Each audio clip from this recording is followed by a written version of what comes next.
What's up, everybody, and welcome to the Winning Twice podcast. I'm your host, Austin Cheviron, and as always, I try to come in here and fill you up with the winning twice attitude. That's winning twice in business and winning twice in life, and not one at the sacrifice of the other. But how do we create the life and the business that support each other? And that really, when the business hums, the life hums, and when the life's humming, the business is humming along with it.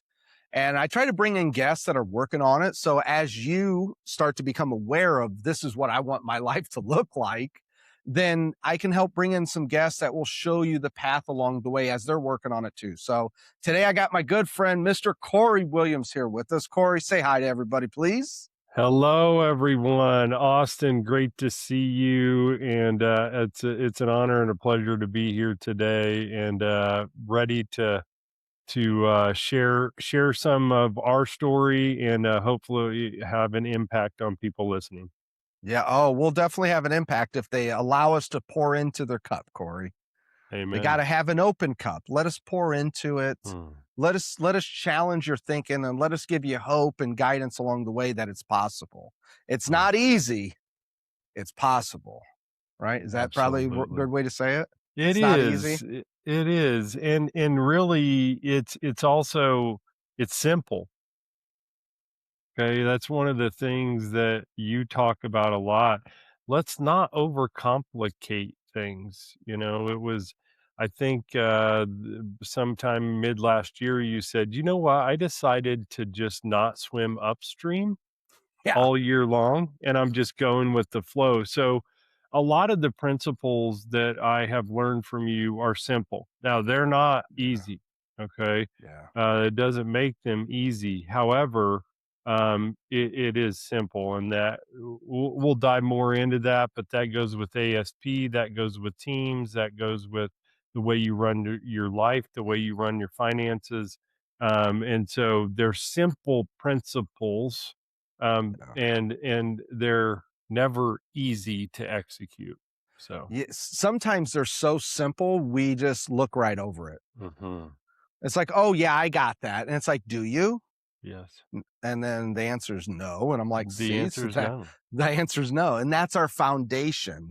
And it's funny you use the word simple, Cory. As your life and business grow, which is the goal, right? You're an entrepreneur. Most people listening are entrepreneurs. You want your business to grow. You want your life to grow and become more fulfilling and see things and travel more and give time with people. Well, to make your life grow and your business grow, it normally has to become more complicated first. Right? Like I need more people. I need more systems. I need more tech. I need more AI. I just need more. And I think that's where we get lost is I get the getting more and making things more complicated. And then you have to do the opposite of what you did to get there, which is make things simple again. Because if not, you're just a mess. You got way too much going on, too much stress. I don't even have time to breathe. And so it's like, how do you fight to get back simple? Yes. And that's the journey. That is the journey, and that's the season I'm in right now. And you know this, the listeners don't know this. And however, what it has been a process of the more that I get, the less that I want.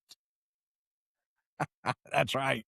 Okay. And you're exactly right. I built a team. We had 42 agents or 45 agents on the team. And then I had assistants and I had 7 VAs working for me. And I had this and I had that and this support and that support. And it really, took me to a, umpteenth season of burnout. So if there's a lot of real estate professionals listening here, likely they understand that burnout is part of what most agents and even entrepreneurs go through. As an entrepreneur, there's always something to do.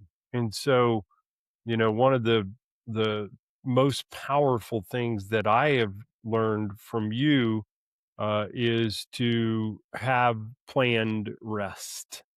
Oh, Um, that just seems like that's the opposite of what growth looks like, Cory. So tell them. I know they're going to say planned rest. So I'm going to have you finish. I want to say one thing here. Yeah.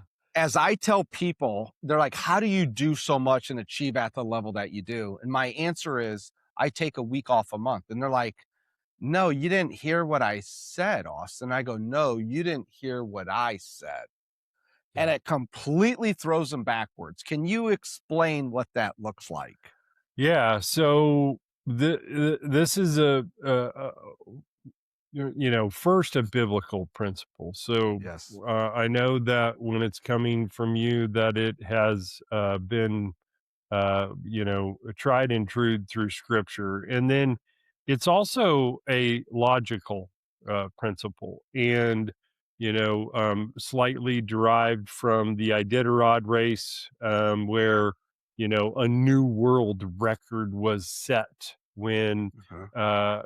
a racer came in and said, "Hey, I'm going to rest myself and my dogs." And people were like, "You can't do that. You gotta run this straight through. You have no chance." And it was I think they won by a day plus Yes. with Yep. resting. And a lot, came from that in terms of, that really being the precedence for how that race is handled and ran now. And so resting is a biblical principle. Mhm. Also, running is a biblical principle. So Yes. we are called to both run and rest, just like God did when he created. He created for 6 days and rested on the seventh. And so running is biblical as well. And so I've got to admit, it's still something that even talking about it to people that don't conceptualize it and understand it still brings up feelings of like guilt and shame, right?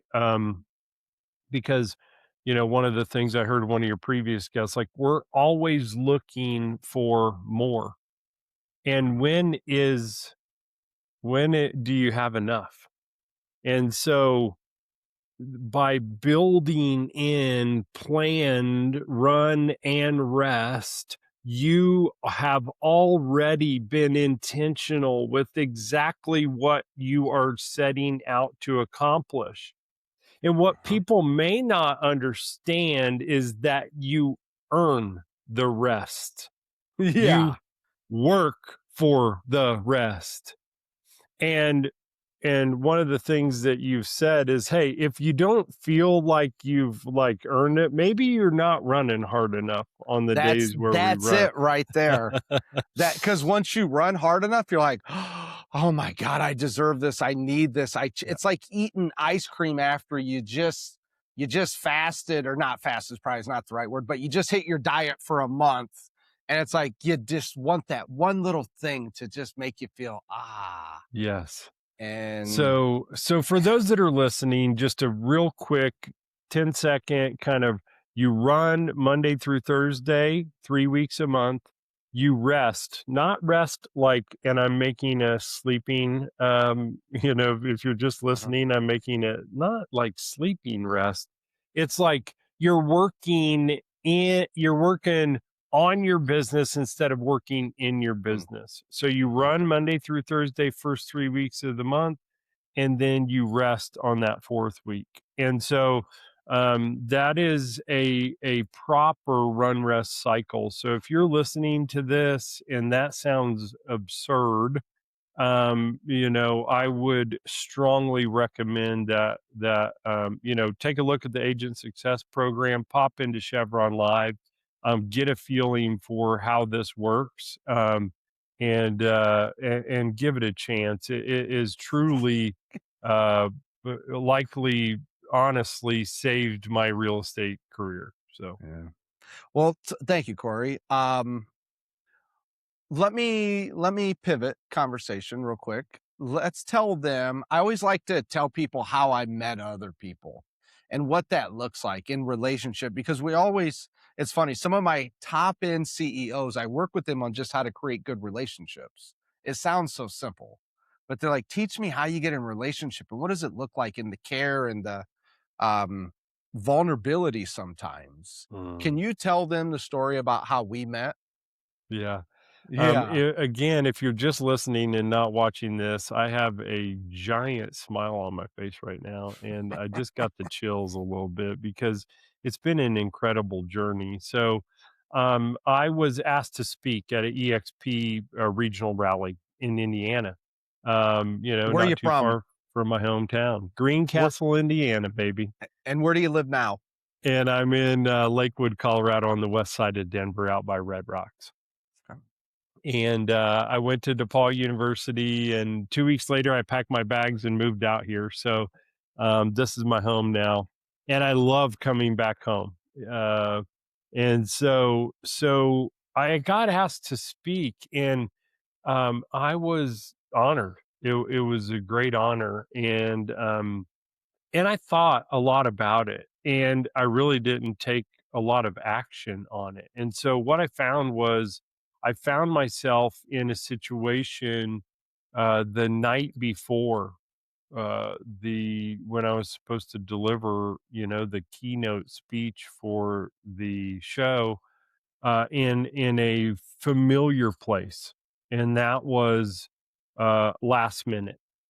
And while that I've come through last minute in a lot of different situations. This was not one that was comfortable, confident. And so I rolled into there, and, um, people were very gracious. And I knew that I did not do my best, and that I could have uh, delivered more value to that audience that day. So, you and your team were the MCs that day. Incredible. I've never seen an MC group so organized and so intentional about everything that Mm, was going on. And so I literally, went through this speech. I was sweating, and I walk off the stage, and you're standing right there to shake my hand. mhm. And you said, "Do you want some feedback Feedback. on your speech?" And without hesitation, I said, Mhm, "Yes." mhm. And so we walked back to you had a booth there in the back, and we had a little bit of time. I think another speaker maybe came on, and we were able to have a conversation, and you showed me the agent success program, and you talked about run rest cycles.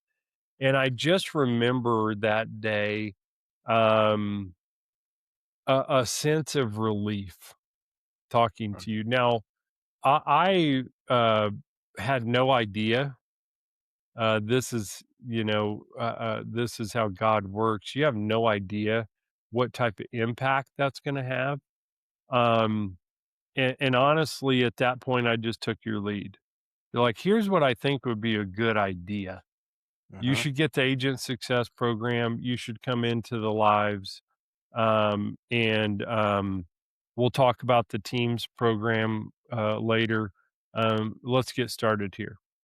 And that was the start of an incredible journey. So, you made a bold move. I did. Um, what I've learned from you is that that wasn't very bold in the Austin Chevron boldness category. But there's risk Yeah. when you do that. And so, I brought a humble attitude, and I knew that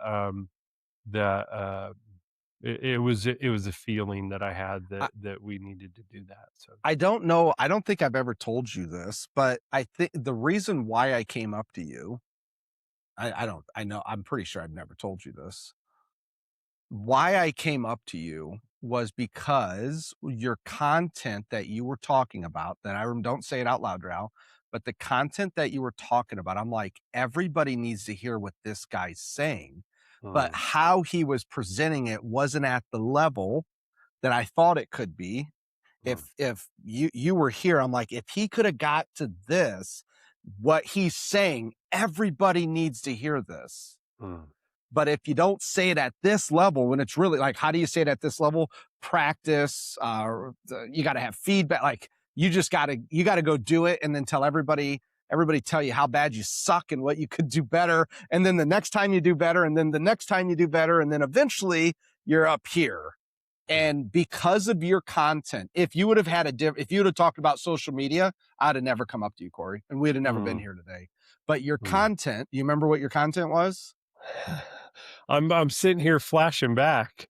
I Um, remember. it, it was about building relationships and Yep. serving people. It was about your Um, database. That was the theme of it. I'm like, yeah, this guy's talking about what yeah, everybody needs to hear. yeah. And I just thought when you were done, I thought, damn, I don't know if his impact hit the way it could have. Mm, Okay. Cause he's saying what they need to hear. So that's why I'm like, you know what? God, I need to go say something to this guy. And this guy might tell me to go fly my kite. This guy might say, who the hell are you to be telling me what to say? I didn't know, but I was like, right, screw it. Worst case, he right. tells me to go fly my kite. And I just take the risk that most people aren't going to take. Um, and that's so everybody listening, what I want you to hear is I asked him first if it was okay if I gave him feedback. Mm, If you do that, half the people would say no. I would tell you right there. They're just going to say no. Like, I don't need your feedback. mm, The other half would say yes. And then as you give it to them, a quarter of them will get very defensive. mm. The other quarter will be open and listening and grateful. That's what you were, my friend. So because you had a great message and because you were able to, you said yes to feedback and then you were able to take it in is the only reason why we're still here today, I would say. Yeah, I mean, Cory, in all reality, the only thing you could have done better, only thing would have been to come up to me and ask me if you could get any feedback. And I right, don't even know who does that, who walks up to people like, hey, right. could you give me feedback? Can you give me feedback? Other than that, I mean, you played it perfect. And how long ago was that? Is that 3 years now? Uh, uh, it was 3 years. Yeah, It's 3 years ago, everybody. yeah, So me and yeah. Cory met both on stage 3 years ago. Now let's tell them between 3 years ago and today. Let's tell them what that looks like. Your journey. Once something sparked in your head, you're like, something's got to change. Let's start diving into that for them. Yeah. So really, it was, the sort of adaptation and understanding of the agent success program. And what specifically sparked it was the business planning, the annual business planning, where we go through 5 categories and we list 2 to 3 goals in our faith, our fitness, our family, our business, and and that process is pretty cool, right? Like It is is. similar to a lot of business plans. However, there's one piece that really, honestly, that year changed my life, and it was, now pick one thing out of all of those 10 to 15 different goals that you have in different areas of your life, and pick one thing that will truly have a lasting impact on everything else, that will move the needle the most, the fastest. And it was, keep the promises you make to yourself. That was yours? That was mine. Ah, simple, right? Just Keep find one thing, Cory. Just find one thing. It's simple, right? It's Not integrity. easy. It's not Yeah. easy. It's integrity. And at that moment, I realized that I was out of integrity with myself, most important. And I said, "What is the biggest promise that I've made to myself that would move the needle the most in every single area?" And it was improve my relationship with God. So, I did a little bit of research and I'm like, "How do I get to God the fastest?" Uh, Prayer and fasting is the answer for most people. Pray and fast. And that started me on my journey. I was about 300 pounds. My blood pressure was through the roof. I just kept buying bigger clothes and filling them out. And uh, I don't know what depression feels like, but if I ever did, I was probably, feeling that. And I kind of heard God say to me, "Do I have your attention now?" uh, And so I just kept praying and I kept fasting. And that was the start of, an incredible journey where, I'm now 85 pounds lighter. My blood pressure is better than it's ever been. My marriage is better than it's ever been. My relationship with God is better than it's ever been. Obviously, my relationship with myself is better than it's ever been. And I am more aware of when I'm out of integrity with, uh, the most important relationships in my life, which is God and myself, which I view as one, and then my spouse. And so just really make it simple. l- let What are me the relationships you gotta dial in on?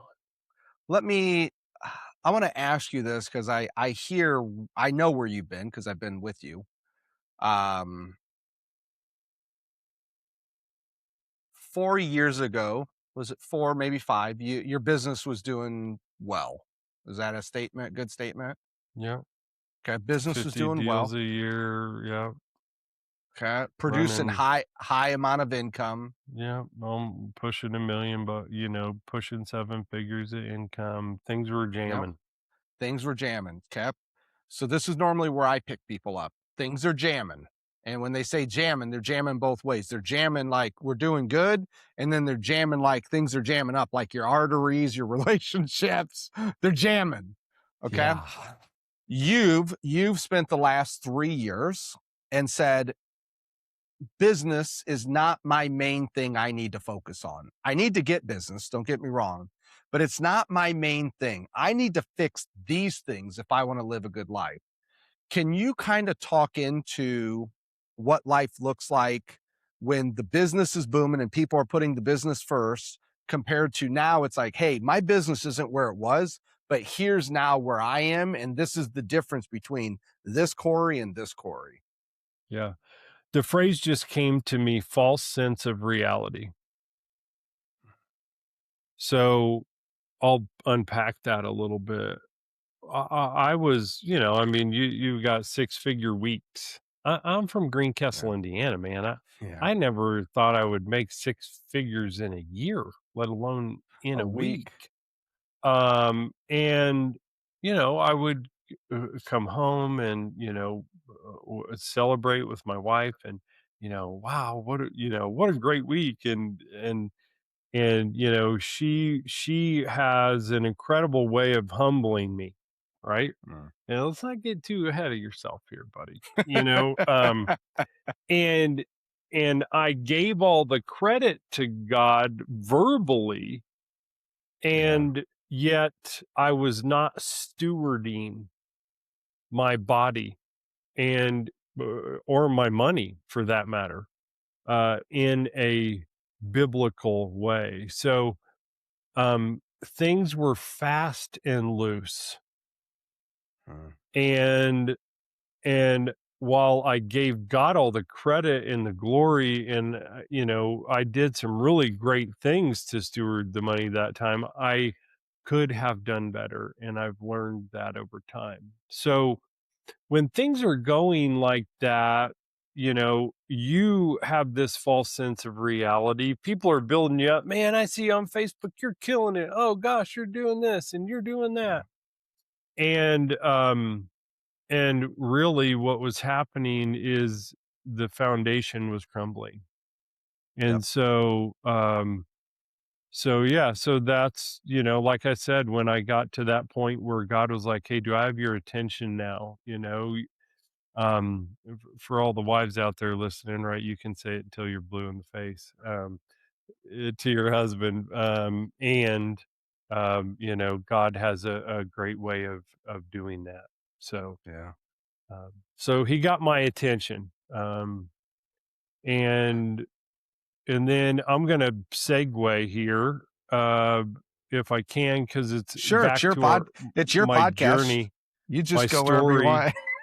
Right? We got to a place where I realized that my alignment with my creator and my alignment with the biblical relationships, Uh, and in putting things in the right order. You talked about this with PJ sequence. I didn't know you mm, were a gamer. Anyway, that's for another yes. episode. Yes. But the sequence is important. And so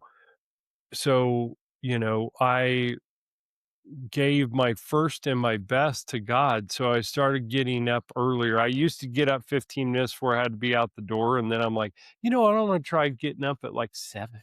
And then, Yeah. I'm like, this is pretty cool. Let's try 6 and then 5 and then 4.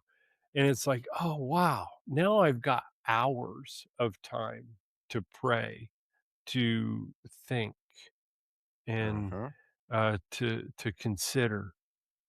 And so along that journey, the word alignment kept coming to me, alignment with your creator. And I'm going, I don't know how people can navigate life without alignment with their creator. I don't I know. It's just, tough. I found myself kind of in a very dark spot, and God pulled me out of that. And that was really kind of chapter 2 or 3 for us, was the alignment symposium. Yeah. Let's talk about Um, that. and that was, you know, um, I don't have to prove anything to God. I do want to prove things to people on this earth. Um, I want to prove to people that are in my life and that have invested in me that it's worth the investment. And so I Mm. wanted to show you, um, and others. This was God asked me to do this. He said, "You're going to be vulnerable on this stage. You're going to tell some stories that people need to hear, and I'm going to put the right people in the audience." And I came prepared that day, You did. and I came prepared with my message, and I'm like, I'm not going to uh be in a situation like I was the last time. And you helped me prepare for that months in advance. And so, I just kind of sat back and followed your lead. And we had great impact together that day. I think we maybe had 75 people there that heard, a message from me, a message from you. Um, and I got better feedback from my mentor Austin Chevron, at least on the cadence, and I believe that, like the depth of the information, this is kind of like Yeah. piggybacking on the first part, is, when you take the time to think through and practice and rewrite and add and subtract and pray Yes. and, say, hey, what impact do you want me to have here? Then you start to build the context, that takes you from just an average presentation to one that Mhm. can have, extraordinary impact And, and and lasting impact on people. and what you're saying, when I think when people hear, because I work with a lot of people on their speeches, and I can put myself in the position that somebody's listening to you and say, "Yeah, Corey, I hear you. I just don't have time to do that. Like, I'm busy. That's why I was asked to speak, is because I'm successful, and now they want me to speak, and I got all these things going on, and I'm buying this business, and I'm doing this." Well, the key to all of this is, it's going to go back to your word. It's alignment, and it's really alignment of your vision.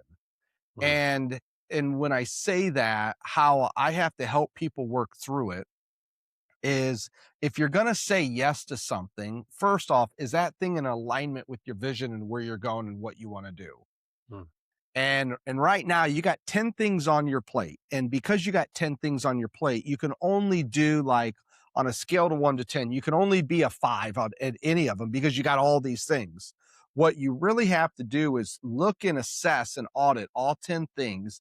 Ask which one of these 10 things are in alignment with where you're trying to go, not where you've been, not what other people expect of you, just where you're trying to go. And what you'll probably find is there's about 4 things.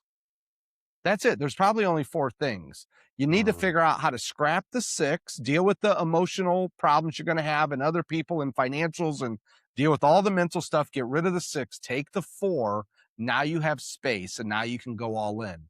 And when you go all in, there's a phrase that I love to live by. I think Brian Tracy said it: only undertake what you can do in an excellent fashion, for mm, there are no prizes for an average performance. mm. Your speech in Indianapolis was an average speech, probably because you had way too much going on, like we all do. Yeah. What you did when I flew out to Denver, you took everything and you said, "This is now what's important." I worked with you on making time and practicing and adding and taking away, and like, all that. It takes time. And then you were able to perform that in an excellent fashion because you made the time and you gave it space. And that is the work that most people have to do. If they want to get up here with what they're doing, they got to eliminate stuff. They got to free themselves. They got to go through that entire process. And it's tough. Most people Yeah. don't even know it's happening. So, well, my favorite thing about coming out there wasn't when we actually spoke. Sounds bad to say, but that wasn't my favorite thing. The favorite Yeah. thing was day 2.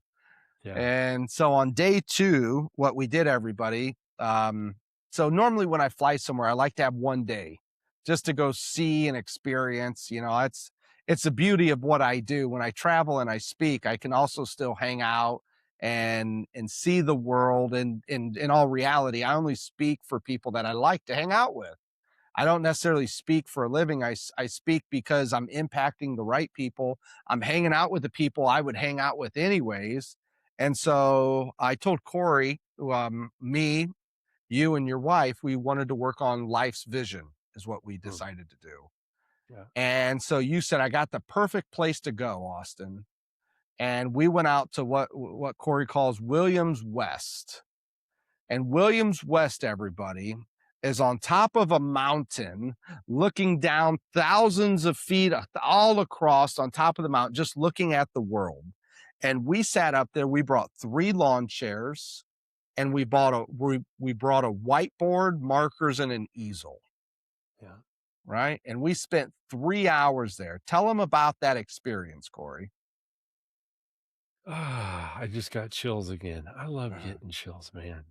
Um, uh, it, we started this by saying, without a vision, you will perish. Not like you'll probably be crippled or it'll hurt a little bit or anything else. Like, you will perish. And that is not a good, you don't want to be uh, in that, category. So we started to, and casting a vision is not easy. uh-uh. So that's why we had to really unpack. And so what we started to do was unpack, what do you want? Now, if there's listeners out there listening right now, write this question down. What do I want? It seems really like, oh gosh, I could answer what I want. And it's really is not as easy as it sounds. Uh-uh. And so I think the little wind up dolls that you pull the string in the back, every time we would talk through something, you would say, "Why? Uh-huh. Why? Why? Why?" And that helped Taryn and I, my lovely wife, really get clear about why we said we wanted things. And there were a lot of things that once you said why, it was like, you know what? Actually, I don't think we do want that. I don't think that Yeah. is in alignment with the vision that we have. So we were able to really, take a close look at finances, take a close look at the good things that we had done, the things that we needed to learn from that had taken place, and what it was going to take to sort of get into, you know, um, alignment with that vision. Ye Corey, one of, actually, I'll say 2 things here. When you talk about asking people what they want, when they stop and they can't think of any more, what I then ask them to do is to say, "Okay, now write down what you don't want." Mm, And it helps get clear on what I want because now I know the opposite of what I don't want is to be 80 and broke. So then what do I want? Well, I want to be 60 and free then. And so it can help. One of the things that was really cool that we got to do together, and we were sitting up there for like 3 hours, I think, oh and yeah. just kept jamming away and next board and next paper. When we talked about the financials, everybody, one of the pieces with the financials is how much do we need when we get there? In other Mm, words, how much money do I need coming in a month to fund the life that I truly want to live? And yes. when I say true, I don't mean like having yachts and shit like that. I just mean like being able to give. One of the things is like, how much money do I want to give? How much do I want to travel? Yes. What does it cost for me to live my life? Where do I want to give to? And when we can figure out the number that it cost us to live the life we desire, now we have a starting point of a vision of what all my work is here to do.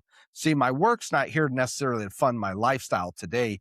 My work's here to provide excess capital Mm, to then invest into passive income.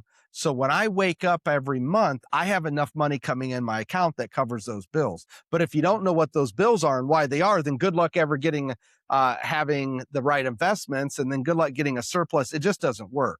One of the things that we discovered, or what I did, and we don't want to need to talk about this in detail, but I went and did an audit of all the stuff you have in your life in terms of where your income comes from, all the yeah. companies, I went and did an income audit, and Mm, we went and broke all of that down. And I said, well, what about this one right here? And you're like, well, this is what it is. And I started asking why and breaking it down. And what we found out was this thing was probably broke, yes. not broke like financially, but broke like it's probably not going to get us to where we're trying to get to. We Correct. had hopes and visions and like we had great intentions. And now what we have is reality Yeah. at a 90+% chance of being right. And we got reality. And so one of the huge things that me and you did was to do an audit of every piece in the life, the business, what it brings in the money, how does it come in, what are the different things, which allowed you to do something that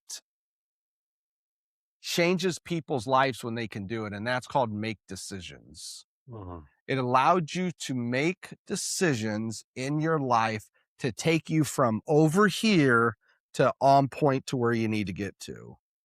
Yes. And by doing that, Corey, over and over and over time, again and again, day in and day out, week in and week out, it allows you to have the highest chance of achieving that vision you have for your life. Mhm. And you're on that journey, my friend.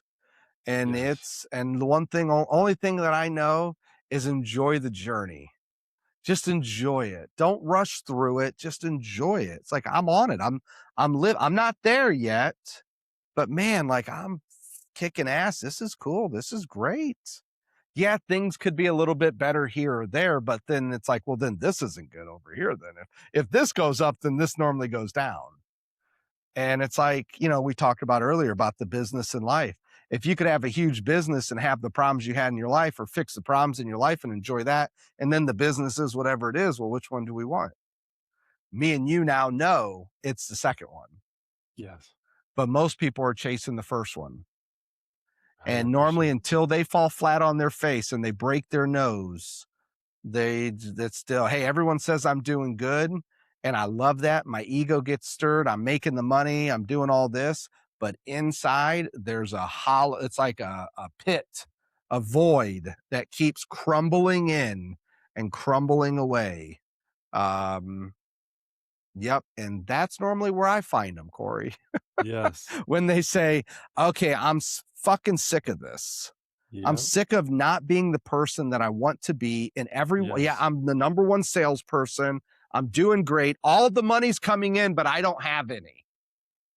I Yeah. made $1 million this year, but my bank account says I got 23,000 and I owe 50,000 in credit card debt. Like, how did I thought that this would solve my problems. It doesn't. It magnifies them.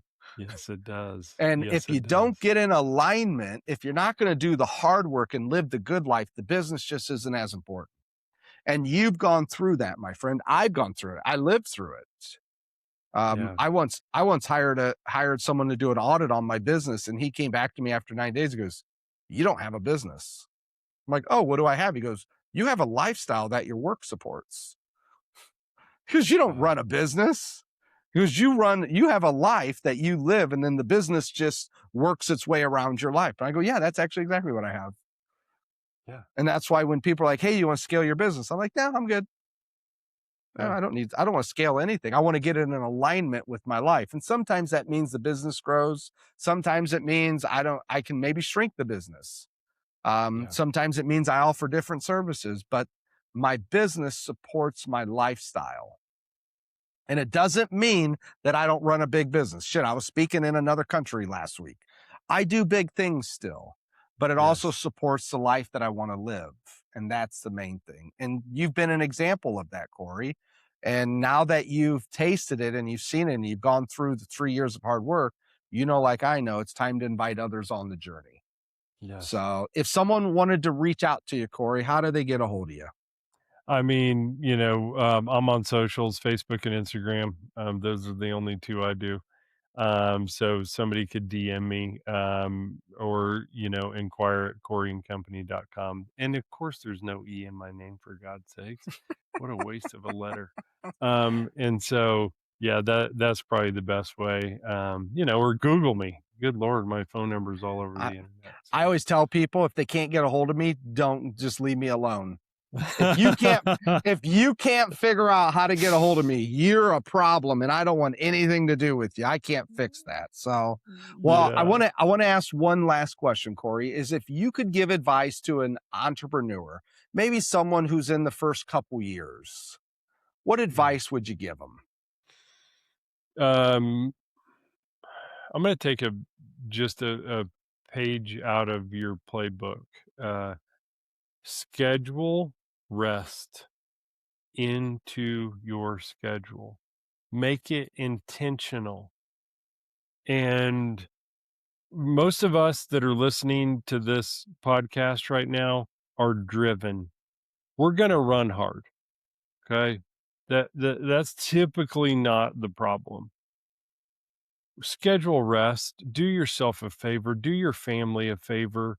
Um, do what God did, and schedule rest into your schedule. It's absolutely imperative. And again, if you want to do that, reach out to me, reach out to Austin. We're definitely in the phase of our life where we want to help people and impact people and offer anything that we can. So that would be it, my friend. Like, just roll with it. Like, just roll with it.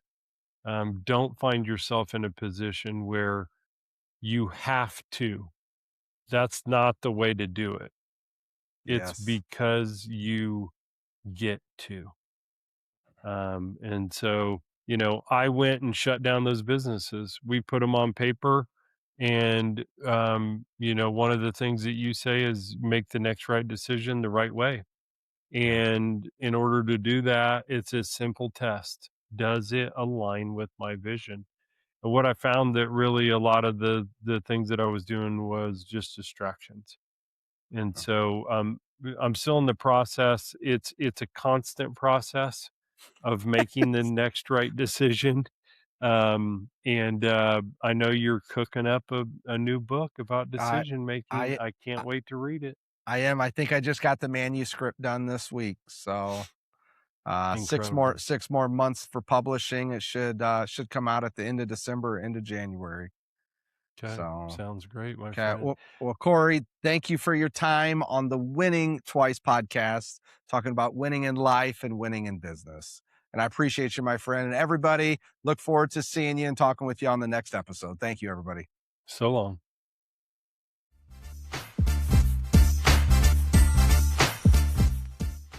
Thanks for listening to this episode of Winning Twice. Each week, we drop a new episode with business owners, entrepreneurs, and high performers. We talk about life, vision, success, failure, and what it really takes to win professionally and personally.